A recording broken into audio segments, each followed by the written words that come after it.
I am Dr. Noni. And I'm DeChaun. And this is our Essence Bridal Bliss story. When I met DeChaun for the first time, we were kids. We were in middle school. I remember our mutual friends telling both of us that we had a twin in the school. She was very intelligent, top of the class. She had a lot going for her. We had this meetup at the lockers. I think he was a little bit nervous. You're definitely gorgeous. Out of my league.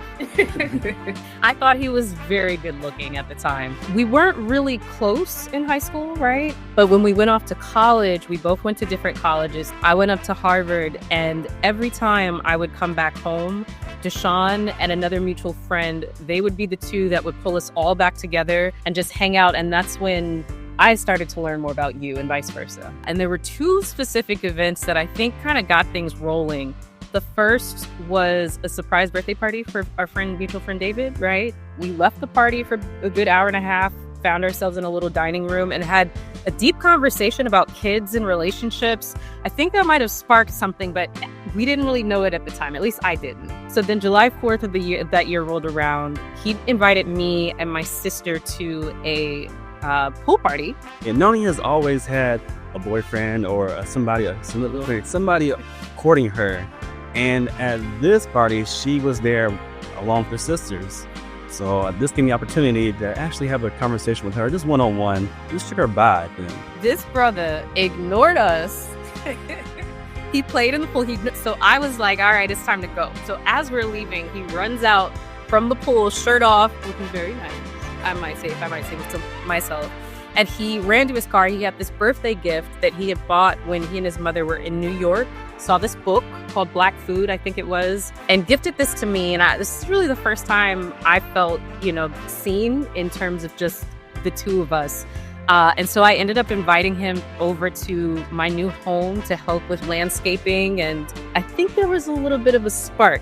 There was definitely a spark. For me, I was always interested. Well, there's always a spark. But I didn't know if she was interested in me. So these moments at the pool party, coming to her house, they gave me an opening to really have a conversation and see what her interest was in me.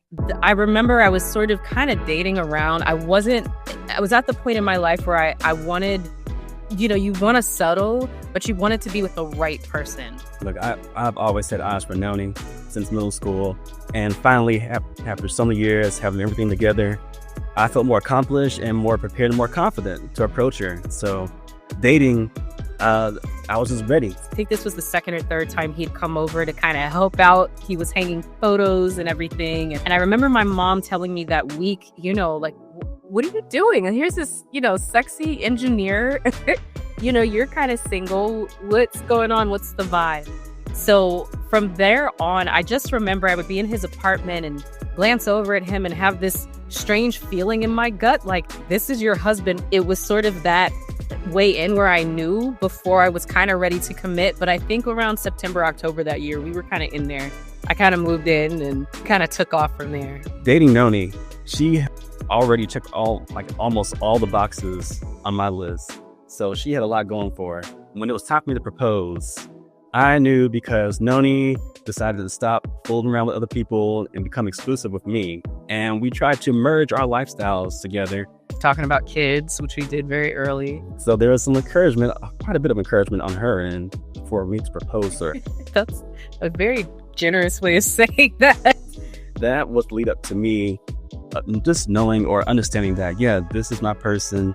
It's time for us to go to the next level. We were on a cruise for her sister's birthday, and we happened to stumble upon a ring show, a diamond ring show. So it was kind of premature, but I decided to go ahead and buy a ring, but I couldn't hide it in my bag, in my luggage, because Noni and I were sharing the same room, and she would know and see the expenses on our account that I had purchased a ring for our proposal. So instead, I passed the ring on to her sister, Kamara, and asked her to hold it and buy it for me, and I would pay her back after the trip and get it from her until it was time for me to propose to her. So everybody knew, except me. DeChaun proposed out of nowhere that we would take a detour and do a really cute dinner with my sisters, which it doesn't really happen often. So I don't know why I wasn't thinking there was something to this. But okay, so we went to the opera first. Sat through the fantastic presentation. And then we went to the restaurant afterwards. If my sisters were there, we were dressed up, we looked cute. And I should have known something was odd because both he and my middle sister kept disappearing from the table. And literally before the surprise proposal, I'm pretty sure I had said to him, you don't need to wait to propose to me to make it perfect. Like, just get it done. And then I turn around and the waiter shows up with a wine glass and, puts the wine glasses on the table. And everyone is weird and quiet. And I'm like, what's going on? It's not my birthday. But DeChaun goes, Noni, look at your glass. And I look at the glass. I'm like, what am I supposed to be looking at? And so he points to the bottom. And at the bottom of the stem, there was the ring, was attached. And I was just, I don't know why I didn't expect it, but I had no idea. I think immediately was in tears. So he immediately got up, he walked around, he knelt down, and he had this cute, kind of poetic spiel. I was in tears, and it was just so perfect. Perfect people, perfect situations. My sisters were there. I think everybody in the room clapped. Like, it was such a special occasion for us. We got engaged in April of 2023. We had a backyard ceremony and we wore these outfits and it was amazing. We had, my sisters, my parents, his parents, and it was gorgeous. We took aspects of cultures from around the world. So from the Caribbean, Yoruba culture, Native American culture. That's when we really read our first set of vows. We had a commitment in front of our family and friends who held us to the promise. We did a sand ceremony. So that was amazing. To me, that was our wedding, even though it wasn't legal and official. Wedding planning was a test for us. And it was a good one. And we got through it and we learned a lot about each other, but it definitely helped us kind of understand how we balance each other out. I'm fast paced and fire. He's water and slow pace, and both of those are important. In August, we decided to do a quick courthouse wedding just because we were getting married in St. Lucia, and just for the sake of money, it made more sense to legally get married stateside. Going to St. Lucia was also a vacation for me. So it was a time for me to get away from all the madness of work, my involvement with church, and all the volunteer work that I do. We planned St. Lucia to be both the ceremony as well as our honeymoon at the same time. I picked St. Lucia because of my background in French studies. So we kind of did an all-for-one trip destination wedding. When we got there, we spent the first couple of days local. We spent time with the people and it was really a local honeymoon. We stayed at Airbnbs, had a great time. Then we transitioned to Sandals, the resort, which just made it really easy. Our on-the-ground team was fantastic. All people of color, they were amazing. We had our family fly in. There were 24 of us total, including the photographers we brought in from Atlanta. And then, they got to the resort, stayed a couple of days. We had a blast. On the day of the wedding, quote unquote, itself, we had an over-the-water chapel wedding. The pictures are amazing and beautiful. Then we had a small little reception at the resort afterwards. We did sunset pictures. And then I think it was the next day, we had a catamaran we had everybody wear white. And we had just a lot of our friends and family kind of come out and chill on the boat. So it was just a great time. And then our last night, we stayed at Jade Mountain. Let me tell you, you're going to hear about our Atlanta reception. Our biggest thing was to walk away from this debt-free, and we planned this to the T. And so we were able to do that. That's a big deal because I do financial advising. So we got everything in, but St. Lucia was a dream come true. It was just so beautiful. One of the things we wanted was just to make it personable. So St. Lucia was about family and close friends. Then at the reception, we had our parents. So our mothers wrote little cute welcoming speeches that they both read. It was my brother's birthday, so we did a cute little shout out and moment for him. My dad emceed. That was an experience. Your father did the prayer. So it was a nice we wanted to get everybody engaged, and walked into Men's Warehouse, found this beautiful purple. I was a little nervous about it, but purple suit that worked so well for the beach. Your folks showed up in gradations of purple. It was so perfect. I had 2 dresses picked out, and the goal was just to get one. It was a gift from my sister. But the dress that I picked, I remember doing the alterations and everything. And I was just like, this is not the one. Like, I'm going to have to sell this.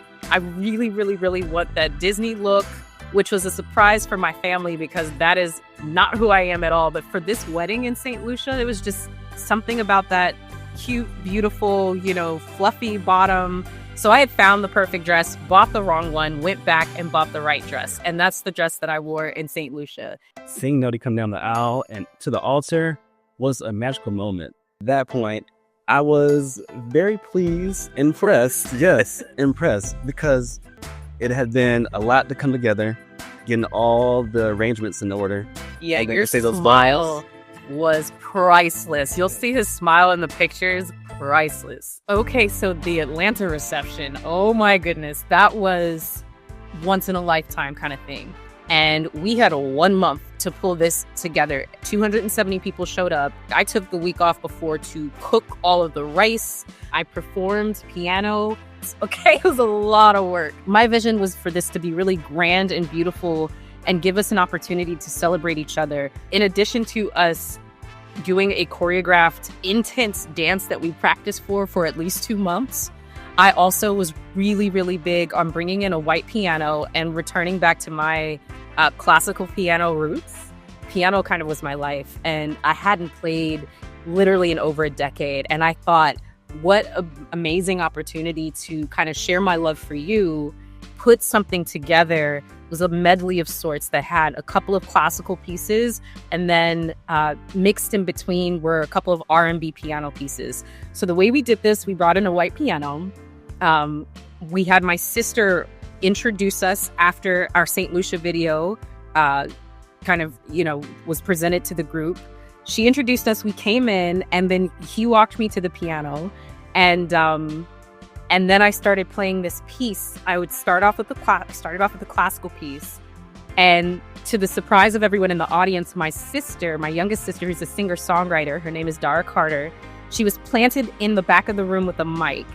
And as soon as I transitioned to the second R&B piece, I think the first was Stevie Wonder, Knocks Me Off My Feet, she broke out in song as I was playing, and folks had no idea.